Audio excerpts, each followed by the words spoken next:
Hey everyone, welcome back to Deserve dreams.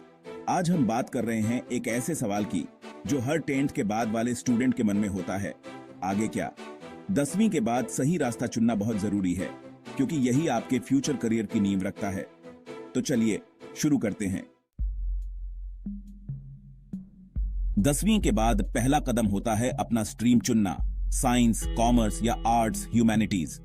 अगर आपको physics, chemistry और बायोलॉजी जैसे विषय पसंद हैं, तो साइंस आपके लिए बेस्ट है, जिससे आप इंजीनियरिंग, मेडिसिन या रिसर्च जैसे क्षेत्रों में जा सकते हैं।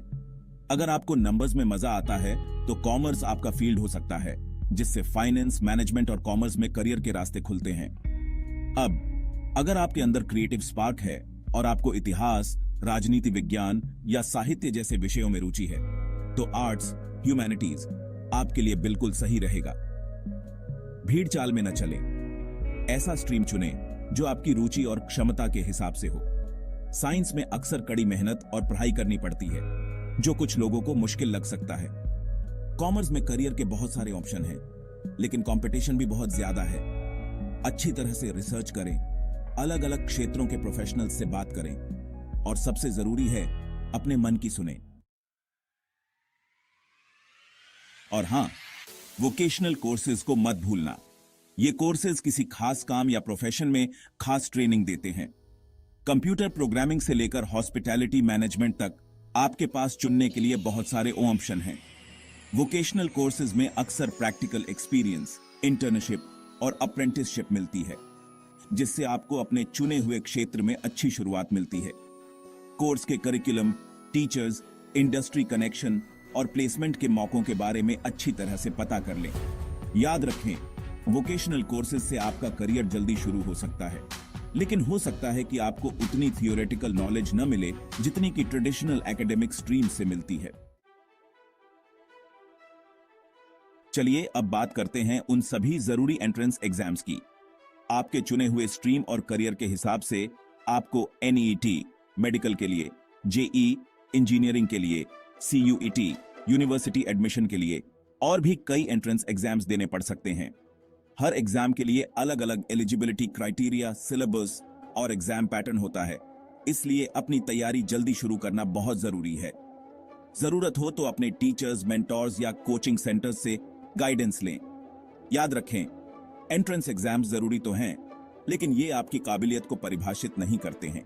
अपना ध्यान केंद्रित रखें और अपना बेस्ट दें। अरे, ऐसा किसने कहा कि सफलता का सिर्फ एक ही रास्ता है? अगर ट्रेडिशनल एकेडमिक रूट्स आपके लिए नहीं है, तो चिंता की कोई बात नहीं। डिप्लोमा कोर्सेज एक प्रैक्टिकल और जॉब ओरिएंटेड अप्रोच देते हैं। ये अक्सर डिग्री प्रोग्राम्स से कम समय के होते हैं और इनमें इंडस्ट्री स्पेसिफिक स्किल्स पर ध्यान दिया जाता है। ओपन स्कूलिंग उन लोगों के लिए एक और बढ़िया विकल्प है जो फ्लेक्सिबिलिटी और पर्सनलाइज्ड लर्निंग चाहते हैं। याद रखें, डिप्लोमा कोर्सेज कराने वाले संस्थानों की क्रेडिबिलिटी के बारे में पता कर लें और कोई भी फैसला लेने से पहले ओपन स्कूलिंग के फायदे और नुकसान के बारे में सोच लें। ध्यान से सुनो दोस्तों, 10वीं के बाद का सफर सिर्फ पढ़ाई का नहीं है, ये आपके ओवरऑल डेवलपमेंट का सफर है।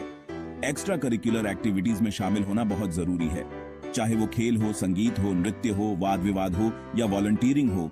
ये एक्टिविटीज आपके व्यक्तित्व को निखारने और आपके स्किल्स को बढ़ाने में बहुत अहम भूमिका निभाते हैं। ये आपको टीम वर्क, लीडरशिप, कम्युनिकेशन और प्रॉब्लम सॉल्विंग सिखाते हैं। तो फिर देर किस बात की? अपनी रुचि के हिसाब से आगे बढ़ें और एक्स्ट्रा करिकुलर एक्टिविटीज में हिस्सा लेकर अपनी पर्सनैलिटी को चमकने दें। इतने सारे करियर ऑप्शंस को देखकर क्या आप कंफ्यूज्ड या ओवरवेल्म्ड महसूस कर रहे हैं? चिंता मत करो, करियर काउंसलिंग लेना बहुत फायदेमंद हो सकता है। एक ट्रेन्ड करियर काउंसलर आपकी रुचि, क्षमता, स्ट्रेंथ्स और वीकनेसेस का आकलन करके आपको एक अच्छे करियर पाथ की ओर मार्गदर्शन कर सकता है। याद रखें, करियर काउंसलिंग में इन्वेस्ट करना आपके फ्यूचर में इन्वेस्ट करना है। दुनिया तेजी से बदल रही है और करियर के क्षेत्र भी बदल रहे हैं।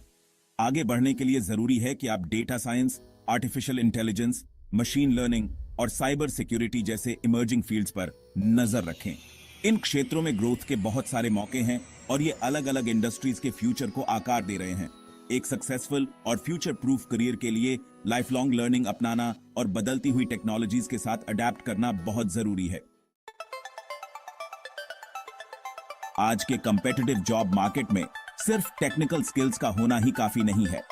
सॉफ्ट स्किल्स, जिन्हें इंटरपर्सनल स्किल्स भी कहा जाता है, भी सफलता के लिए उतने ही जरूरी हैं। Communication, team work, problem solving और लीडरशिप ऐसी सॉफ्ट स्किल्स हैं जिनकी हर इंडस्ट्री में बहुत ज्यादा डिमांड है। याद रखें, अपनी सॉफ्ट स्किल्स को निखारने से आप एक वेल राउंडेड इंसान बनेंगे और किसी भी ऑर्गेनाइजेशन के लिए एक वैल्यूएबल एसेट साबित होंगे। एजुकेशन, खासकर हायर एजुकेशन, कभी कभी बहुत महंगी हो सकती है। इसलिए अपने चुने हुए रास्ते के फाइनेंशियल पहलुओं के बारे में प्लान करना बहुत जरूरी है। अपनी पढ़ाई के लिए स्कॉलरशिप्स, ग्रांट्स, एजुकेशनल लोन्स या पार्ट टाइम वर्क अपॉर्चुनिटीज के बारे में पता करें। याद रखें, अपनी फाइनेंसेस की प्लानिंग पहले से करने से आप अननेसेसरी स्ट्रेस से बचेंगे और अपनी पढ़ाई पर ध्यान दे पाएंगे। एजुकेशनल पॉलिसीज, स्कॉलरशिप्स और गवर्नमेंट स्कीम्स में लगातार बदलाव होते रहते हैं। मौजूदा अपॉर्चुनिटीज का पूरा फायदा उठाने के लिए लेटेस्ट चेंजेस के बारे में अपडेटेड रहना बहुत जरूरी है। पॉलिसी चेंजेस की जानकारी होने से आपके लिए नए रास्ते खुल सकते हैं और आपको अपनी एजुकेशनल जर्नी को आसानी से पूरा करने में मदद मिल सकती है। तो लीजिए दोस्तों, ये रहा आपका कंप्लीट गाइड 10वीं क्लास के बाद के एक्साइटिंग लेकिन कई बार चुनौतीपूर्ण दौर से गुजरने के लिए। आपकी जर्नी यूनिक है और आपके चॉइसेस आपकी अपनी एस्पिरेशंस और पोटेंशियल को दर्शाते हैं। इस दुनिया में आपके लिए अपार संभावनाएं हैं और सही मार्गदर्शन और सपोर्ट से आप कुछ भी हासिल कर सकते हैं।